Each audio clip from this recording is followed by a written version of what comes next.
ಒತ್ತಾಯ ಮಾಡ್ತೀರಿ ಸರ್. ಈಗ ಏನು ಇವರು ಜಸ್ಟಿಸ್ ನಾಗಮೋಹನ್ ದಾಸ್ ವರದಿ ಸಂಪೂರ್ಣವಾಗಿ ಅವೈಜ್ಞಾನಿಕವಾಗಿ ಕೂಡಿದೆ.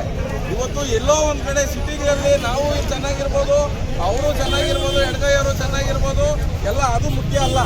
ಇವತ್ತು ತಳಮಟ್ಟಕ್ಕೆ ಹೋಗಿ ಹಳ್ಳಿಗಳಿಗೆ ಹೋಗಿ ಪರಿಶೀಲನೆ ಮಾಡಿದ್ರೆ ಎಲ್ಲರೂ ಒಂದೇ ರೀತಿಯಲ್ಲಿದ್ದಾರೆ.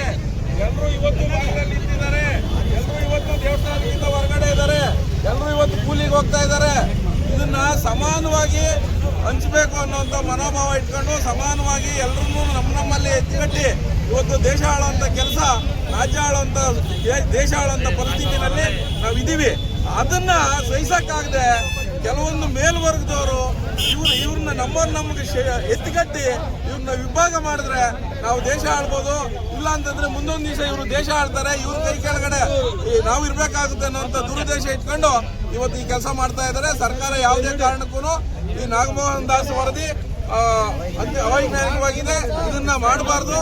ನಾವೆಲ್ಲರೂ ಸೇರಿ ಒಗ್ಗಟ್ಟಾಗಿ ಏನು ಎಡಬಲ ಯಾರಿಗ ಅನ್ಯಾಯ ಆಗಿದೆ ಇವರೆಲ್ಲ ಒಂದು ಸಮಿತಿ ಮಾಡ್ಕೊಂಡು ಇವರೇ ಕುಂತು ಏನು ಪರಿಹರಿಸಬೇಕು. ಇಲ್ಲ ಅಂತಂದ್ರೆ ಸರ್ಕಾರದ ಮಟ್ಟದಲ್ಲಿ ಯಾವುದೇ ಕಾರಣಕ್ಕೂ ಇದಕ್ಕೆ ಪರಿಹಾರ ಸಿಗಲ್ಲ.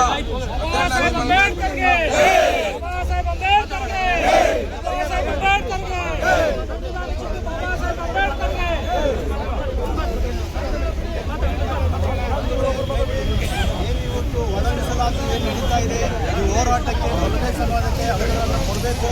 ಅವರೇನು ಇವತ್ತು ಮೋಟಾರ್ ಬಿಲ್ಲಿನಲ್ಲಿ ತೊಂದರೆ ಮಾಡಿದ್ದಾರೆ, ಆಮೇಲೆ ಹಂಚಿಕೆಯಲ್ಲಿ ತೊಂದರೆ ಮಾಡಿ ಅದನ್ನು ಸರಿಪಡಿಸಬೇಕು.